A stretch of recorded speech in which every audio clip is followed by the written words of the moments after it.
प्रिय लोकांनो, येशू ख्रिस्ताच्या नावाने मी तुम्हाला शुभेच्छा देतो। कसे आहात? सगळं ठीक आहे का? प्रत्येक सकाळी प्रभूची कृपा नवीन असते। जे लोक पहाटे त्याचा शोध घेतात ते त्याला नक्कीच सापडतात। म्हणूनच पहाटे उठताच सर्वप्रथम आपल्याला प्रभूचा शोध घ्यायला हवा आणि त्याची कृपा दररोज प्राप्त करून घ्यायला हवी। प्रत्येक दिवस जगण्यासाठी प्रभूची कृपा आपल्याला नक्कीच आवश्यक आहे। म्हणून दररोज सकाळी वाट पाहत त्याची कृपा मिळवायला हवी। ही जागा कुठे आहे? खूपच सुंदर आहे असं तुम्ही पाहताय का? ही मलेशिया देशातील एक भाग आहे। मलेशिया देशात 2 मलेशिया आहेत, एक पूर्व मलेशिया आणि दुसरं पश्चिम भागात असलेलं मलेशिया। ही पूर्व मलेशिया म्हणून ओळखली जाते आणि इथे 2 राज्य आहेत, साबा आणि सारावाक। हे एक स्वतंत्र बेट आहे। यामध्ये सारावाक नावाचं एक राज्य आहे आणि त्या राज्यात मिरी नावाचं एक शहर आहे। याच ठिकाणाहून मी तुमच्याशी बोलत आहे। मागे एक इमारत दिसते, एखादी सरकारी इमारत असावी, लोक तिला कौन्सिल म्हणतात। अनेक सभा, विशेषतः सरकारी संबंधित सभा इथेच होत असतात म्हणे। इथे खूप सुंदर बाग आहे आणि नैसर्गिकरित्या खूप सुंदर बागही आहे। इथे सकाळच्या वेळेस खूप लोक चालायला येतात।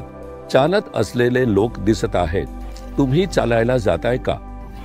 सकाळी उठून किमान 40 मिनिट तरी चालायला हवं। चांगलं आरोग्य पाहिजे असेल तर पहाटे उठून आधी प्रार्थना करायला हवी आणि दुसरं म्हणजे आपल्या शरीरासाठी किमान 40 मिनिट चाललं तर एक आरोग्यदायी जीवन जगता येईल।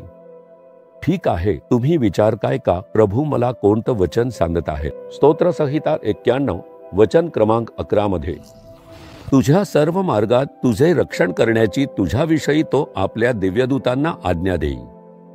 प्रभू हा आपल्याला संरक्षण देणारा आणि काळजी घेणारा देव आहे। आज आपण फक्त घरातच बसणार नाही, बाहेर जाऊ, ऑफिसला जाऊ, शिकण्यासाठी शाळा किंवा कॉलेजला जाऊ, व्यवसायासाठी जाऊ, मार्केटला जाऊ, आपण बाहेर जाणे रद्द करू शकत नाही।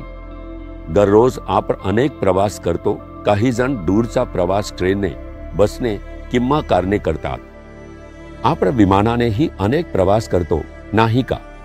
किती धोके असतात हे आपण पाहतो। विमान अपघात होतात, ट्रेन अपघात होतात, कार अपघात होतात। इतके सगळे धोके येतात। मग या सगळ्या धोक्यांपासून या जगात सुरक्षितपणे कसं राहायचं? आपण आपल्या सुरक्षिततेबद्दल जितकी काळजी घेतो त्याहून अधिक काळजी आपला देव घेतो। आपल्याला सुरक्षित ठेवण्यासाठी तो अनेक गोष्टी करतो। वचनात लिहिलं आहे की तो आपल्या भोवती कुंपण घालून आपली रक्षण करतो। जेव्हा परमेश्वर कुंपण घालून आपली रक्षण करतो, कुंपण दिसत नाही पण सुरक्षा असतं आणि त्या कुंपणाच्या पलीकडे जाऊन कोणी आपल्याला स्पर्श करू शकत नाही। मी सभोवती अग्नीच्या भिंतीसारखा उभा राहून तुझं रक्षण करीन। अग्नीची भिंत, डोळे उघडून पहा, काही अग्नी दिसतो का? आपल्याला तो दिसत नाही, पण जर तुम्ही पवित्र आत्म्याने परिपूर्ण असाल तर तुमच्या आतून अग्नी प्रकट होत असतो। बाहेरून डोळ्यांना दिसणारा अग्नी आहे, पर तो सैतानाच्या डोळ्यांना दिसतो। जर कोणी जादूटोणा, काळी जादू करून आपल्याला नष्ट करायचं ठरवलं तरी सुद्धा आपल्या भोवती अग्नी जळत असल्याचं सैतान पाहतो आणि तो पळून जातो। आपल्याला ते दिसत नाही, पण परमेश्वर आपलं रक्षण करत असतो।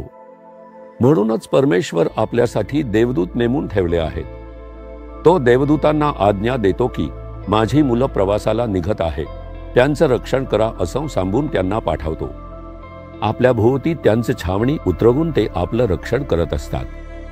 माझ्या आयुष्यात पहा, सेवा कार्य करत असल्यामुळे अर्धे दिवस प्रवासातच जातात। विमान प्रवास, ट्रेन प्रवास, बस प्रवास, कार प्रवास, अशा अनेक प्रकारचे प्रवास निरंतर करतच असतो। या सगळ्याच्या दरम्यान मी सुरक्षित आहे याचं एकमेव कारण म्हणजे परमेश्वराने मला दिलेलं संरक्षण। तो आपल्या देवदूतांना पाठवून मला सुरक्षित ठेवतो, यावर मी विश्वास ठेवतो। मी प्रवास सुरू करताच लगेच स्तुती करतो, माझ्यासोबत देवदूतांना पाठवल्याबद्दल धन्यवाद प्रभू असं म्हणतो। अशा प्रकारे स्तुती करताना एक विशेष शांतीची अनुभूती येते। आपल्याला कळत नाही, पण देवाची उपस्थिती तो आपल्या सोबत आहे जाणवतं। आणखी एक गोष्ट म्हणजे देवदूताची उपस्थिती एखादा आपल्यासोबत आहे हे जाणवू शकतं। प्रभू आपल्या देवदूतांना आज्ञा देतो की त्यांनी आपली रक्षा करावी। जर तुम्ही यावर विश्वास ठेवला तर तुम्ही ती सुरक्षा नक्कीच अनुभवू शकता। माझ्या ओळखीतील एक सेवक भाऊ एकदा सेवेसाठी शहरात गेले होते। पहा, त्यांनी सेवा पूर्ण करून परत येताना संध्याकाळचे 3 वाजले होते। भूक लागली होती म्हणून कुठेतरी जाऊन जेवूया असं पाहिलं तर मुख्य रस्त्यावर एक हॉटेल दिसलं। पण ते एक जुनं हॉटेल होतं। तेव्हा ते हॉटेलमध्ये जाऊन बसले आणि जेवायला सुरुवात केली। जेवत असतानाच अचानक कोणीतरी त्यांच्या हाताला धरून ओढलं आणि तसंच बाहेर फेकून दिलं म्हणे। ते रस्त्यावर येऊन तसंच पडले। उठून पटकन पाहिलं कोण आहे ते माझा हात पकडून बाहेर फेकलं। मी तर शांतपणे जेवत होतो असं म्हणताच पाहतो तर काय, ते इमारत पूर्णपणे कोसळून पडते।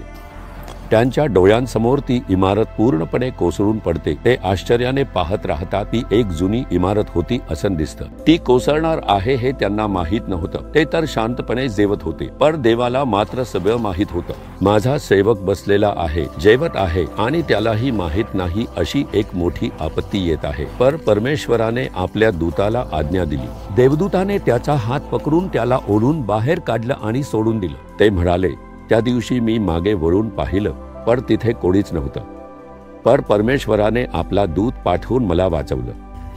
असंच काहीसं तुमच्याही आयुष्यात घडलं असेल ना। अनेक प्रसंग आठवून पहा, कळेल। कोणीतरी येऊन ढकलल्यासारखं वाटलं, कोणीतरी येऊन ओढल्यासारखं वाटलं, कोणीतरी येऊन मला वाचवलं। डोळ्यांना ना दिसणारी एक सुरक्षा आहे ती परमेश्वर आपले दूत पाठवून आपली रक्षा करतो। तुम्ही यावर विश्वास ठेवा, परमेश्वराची स्तुती करा। आजचा संपूर्ण दिवस परमेश्वराचे संरक्षण तुमच्यावर असेल। फक्त आजच नाही, प्रत्येक दिवशी त्याची स्तुती करा आणि प्रार्थना करत राहा।